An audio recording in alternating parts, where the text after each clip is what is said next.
Oh, hey, what's up, everybody out there in YouTube land? So check this out. I just got a new microphone. Here it is. I'm trying it out. I realized I haven't uploaded a video on my channel of Hope in a while, and I wanted to give updates, just kind of check in what was going on. Um, Everything is going great in me life, matey. I like doing voices. Hello, and everything's been going great. I'm still sober. Actually, I need to check. I'm the longest. I've been sober the longest I ever have been sober, which is fantastic for me, and it's a great feeling to wake up every day not completely out of my mind feeling sick, and that's something that I cherish now. So I'm 250 days sober. I think the last video I uploaded was like over 10 days ago. So what's been happening in 10 days? I got a job and I quit the job. And I did this. It was hard for me to make this decision. It was working in a restaurant, and I haven't had a real, quote unquote, real job in probably about a year and a half. I do other things outside of this, like Uber, DoorDash, that kind of thing, and I thought I needed to get something, more scheduled, more I can make money, a little bit better money potentially, and so I went back into serving because. I know serving. I've been a server I was a server for a long time. I did it for 4 years. Majority of the things I did was sales management, that kind of thing. But serving was something I felt I could go back to pretty easily. So I went back to it. And it was much more difficult getting back in that environment than I thought it was. I thought I was ready to be in it. And the first night I got there and the people were wonderful. Everybody was so nice. And I told them all about my sobriety and dealing with addiction and alcoholism, that kind of thing. And they were all great. No issues whatsoever there. Everyone was so helpful and willing to help me learn and teach and all this kind of stuff and patient with me. But it was weird. It had nothing to do with the place. It had nothing to do with the people. It had everything to do with this feeling I had inside myself that was just off, like something was wrong. There was something going on inside my head, inside my body. I've worked really hard on this peace and spirituality. Spirituality. I've worked really hard on this inner well-being, and I've gotten to a point where my days are so full of joy and pleasantness and love and friendship and all these wonderful magical things, that we learn about as kids that are important. Friendship and love is so important for me, and everything was going great, and I had all this peace and joy, and I went into that place and I could feel it immediately evaporate, and it scared the crap out of me because I thought, well, that's not good. Like I've worked my tail off to be able to have this peace and serenity. And as soon as I walk into a job of which, I thought I could handle, it just disappears. Why am I not strong? Why am I not good enough? Why am I not strong enough to handle this? And the reality is, it has nothing to do with me being strong enough or good enough. Like I could have done the job. I could have toughed it out. And I wanted, there was part of me that was like, just tough it out, hang in there. But in reality, I didn't need to. It wasn't like a necessity for me to work there. This was more of something like I wanted to do it for pride reasons, I suppose, in terms of financially. And because I wanted the extra stream of income besides what I already have coming in. And it was silly of me to think to do what I've been doing and think I'll just go again to where the money's at. And I think that's where the sickness came in my stomach, and it was a really weird feeling. So I had to make the tough decision. I didn't want to make the decision to call them the day after and tell them that it wasn't for me. I felt embarrassed. I felt bad for, putting them in a situation like that and putting myself in a situation like that. I didn't want to quit, but I knew that if I went in there and continue to have that feeling every day, it was only a matter of time before I went back to being the sick person that I was for such a long time. I could feel it manifest immediately. And I'm no longer like fighting this battle of I should be doing what other people think I should be doing. I'm done with that crap. And for a moment, I let myself slip into that idea that I should be doing what these people think I should be doing, when in reality, I only need to be doing whatever I'm doing. I need to be doing the things that are important to me, that keep me sober and happy and loving and joyful. And and here's the thing, I haven't been in want or need for anything. My life has been an amazing miracle so far in my almost 9 months of sobriety. Like, if you would have told me this would have been possible, then I wouldn't have believed you. It's an amazing thing. It really is. And I feel so blessed that I get to experience this life. And it's even better. It makes me happy that I'm finally at a point where I'm able to make those decisions, where I don't become so afraid and locked up in myself that I can't decide to do what's healthy for me. Because for so long, I pushed aside these feelings of, this isn't good. You're tired, Matt. You need to rest for a minute. This isn't good, Matt. You're really hungry. You should have something to eat. Matt, you're lonely. You should reach out and talk to somebody. Matt, you're angry. You need to talk about it. You need to get it out. I would take those feelings and I would say, go F yourself. I'm going to deal with it the way I think is best, instead of dealing with it head on. And I realize now that if I don't deal with the feelings immediately, that they will last for as long as they have to. They will build into other things. They will turn into things that I didn't even think was possible. So what I have to do is realize as soon as I feel something, I should address it as soon as possible. That way it will hit its peak and then it will die back down and it'll go away. Like, I have to realize that I have to deal with things in a timely fashion. I've got to deal with them when they come up. There's no longer the time where Matt can just push things aside and say, I won't ever think about that again. I'll just not worry about it and it'll go away. That's not how things work. If there's a bad energy in your mind, if there's a bad taste in your mouth, if there's something that rubs you the wrong way, an anger, a fear, resentment, if there's something inside of you that's killing you, bothering you, eating at you day after day, it's because it hasn't been dealt with, and it needs to be dealt with immediately. And even if it's something as small as I wouldn't say small, but like with me and this feeling I had at work, having to address it immediately. If I could have been like, oh, well, I'll just deal with it and go back into work and then keep going to work and have this feeling pushed to the side and have this sick feeling over and over again until finally something bad happens. I can't live like that anymore. I have to address the feelings I have when I have them, so they don't hamper me and hold me back from doing the things that I love. And I used to be somebody who dealt with a lot of depression, a lot of anxiety, obviously alcoholism, use of drugs. Like, I went through a lot of very painful, difficult things, horrible bullying when I was younger, really overweight as a kid and growing up, and head traumas, like multiple concussions from playing football, a lot of obviously alcohol abuse. Like, that's what this channel is about. The depression and anxiety were all there, and it was because I wasn't dealing with things. I was just numbing them or pushing them aside. Now, as a sober human being, as a sober man right now, in this moment, working a program of recovery, I realized that I have to deal with the things that come up. And it's the 10th step. That is the 10th step. It is took personal inventory, and we were wrong, promptly admitted it. I have to promptly admit the things that I'm wrong. My feelings aren't wrong. That's not what I'm saying. And that's not what the step is saying. It's promptly admit when something is going wrong inside of you.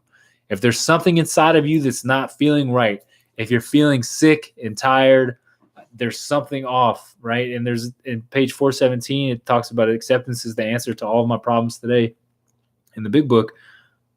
if there's something going on, it's something I'm not accepting, and I can't accept anything fully until I deal with it. And the only way I can deal with it is by recognizing what it is, acknowledging it, working through it. And I can work through it by doing the steps with it, I admit that I can't handle it. If it's something that's completely out of my, it's always another person, another thing, another place, whatever it is. It's out of my control. There's nothing I can do about how other people see me. All I can do is do the things that are good for me, that are right for me. How other people perceive me is really none of my business. I would love for people to love me. That's what I love. I want that. So what I do, and I do this because it helps me, I love myself, and then I love others in turn. I show and practice love towards other people. And love isn't just some exotic emotion. Love is a practice. It's a principle. It talks about it in multiple different writings. One, the Bible, Corinthians 13:1 talks about love is a practice. Love is patient. Love is kind. Love is not greedy. It does not want. We have to have this idea that just because I don't like somebody for a moment or I disagree with somebody, I can't still practice love with them. Still can't be patient with them. I can be patient with people when they do something that I don't like, right? Because when have I done something that other people don't like? I do it a lot. I'm not perfect. So for me to immediately aggress against another human being for being a human being is to aggress against myself. And I've gotten past, I work past this on a moment by moment basis of aggressing with myself and other people, because anytime I look at somebody and I immediately judge them, I'm really saying something about myself, about my own fears and insecurities.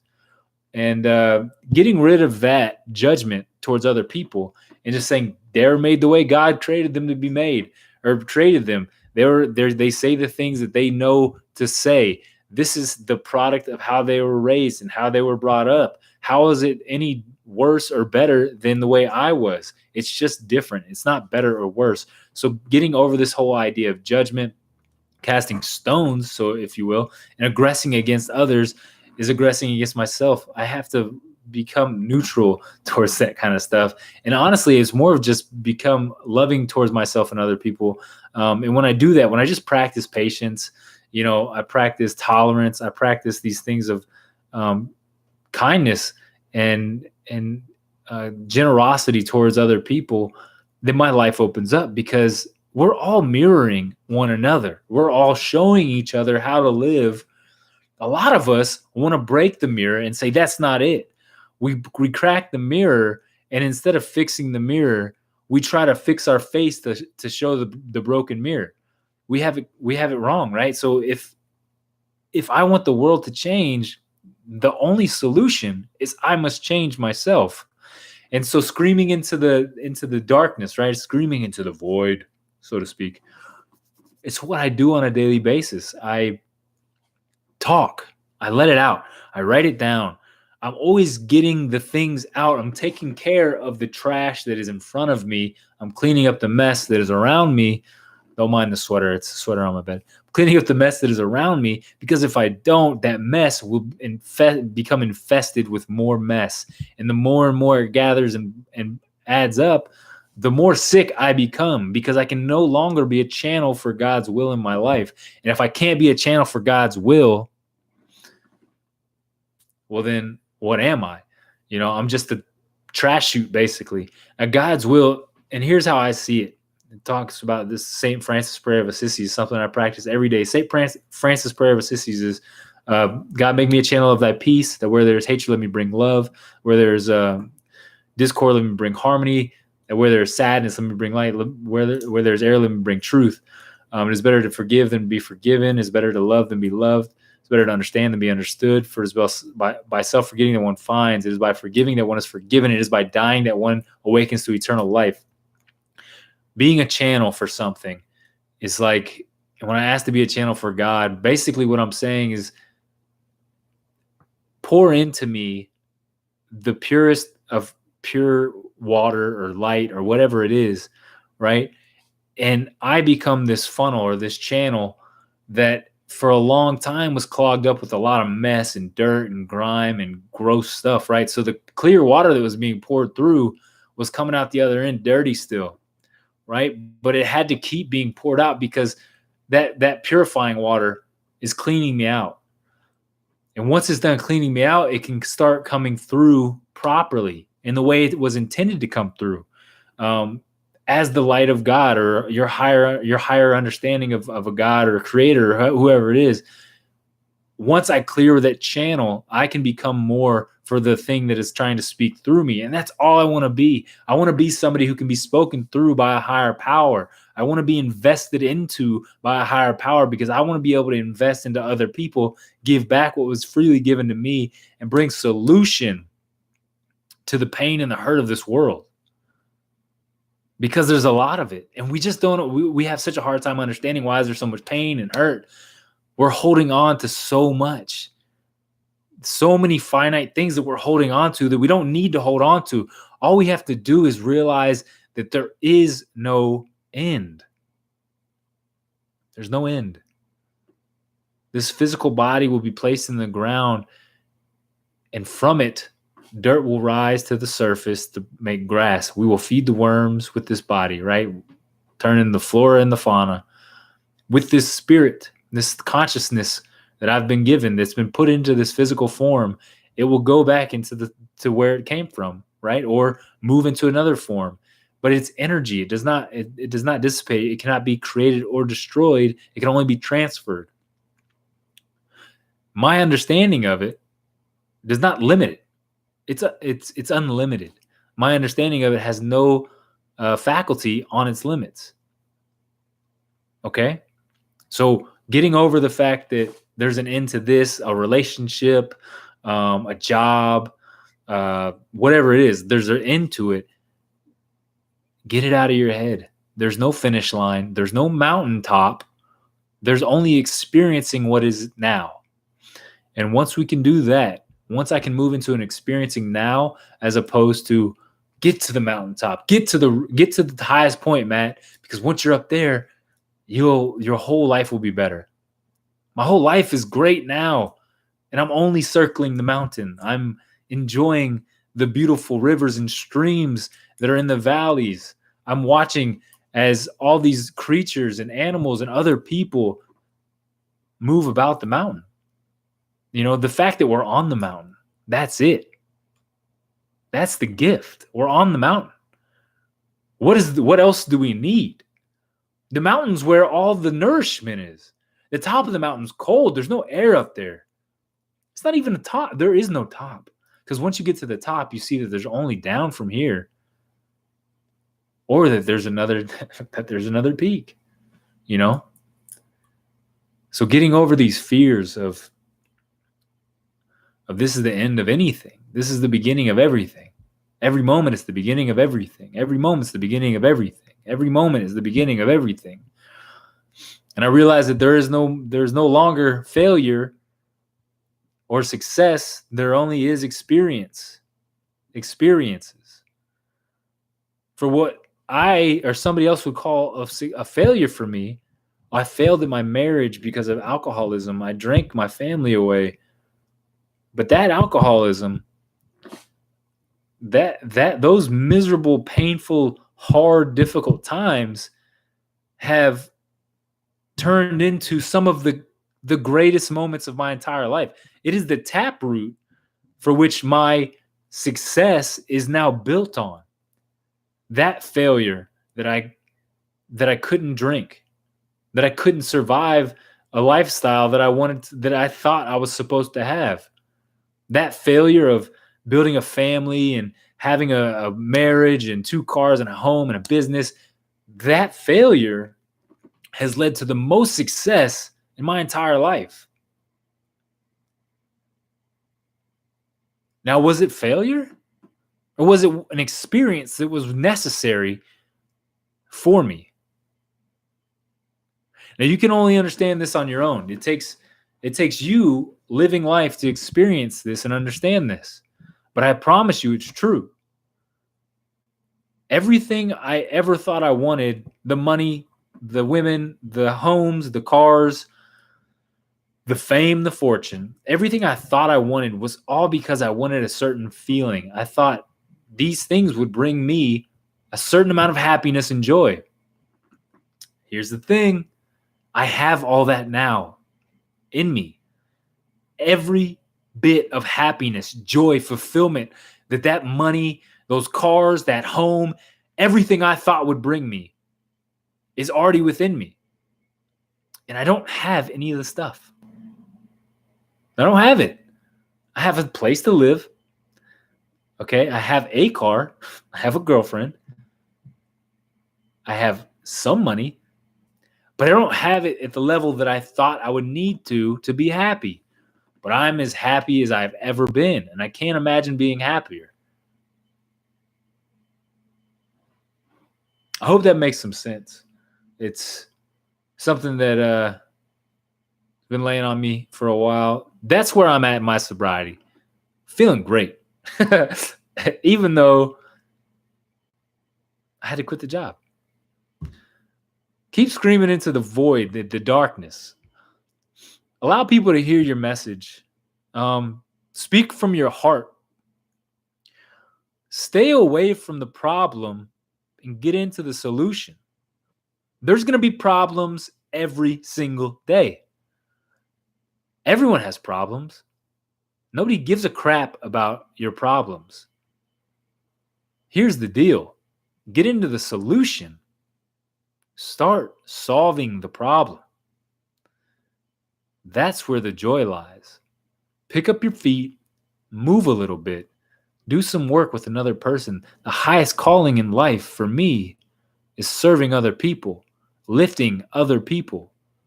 If I can help other people become successful, their success, whatever they quantify success as, if I can lift other people, my life was full of meaning. And it's full of meaning every day because that's exactly what I do every single day.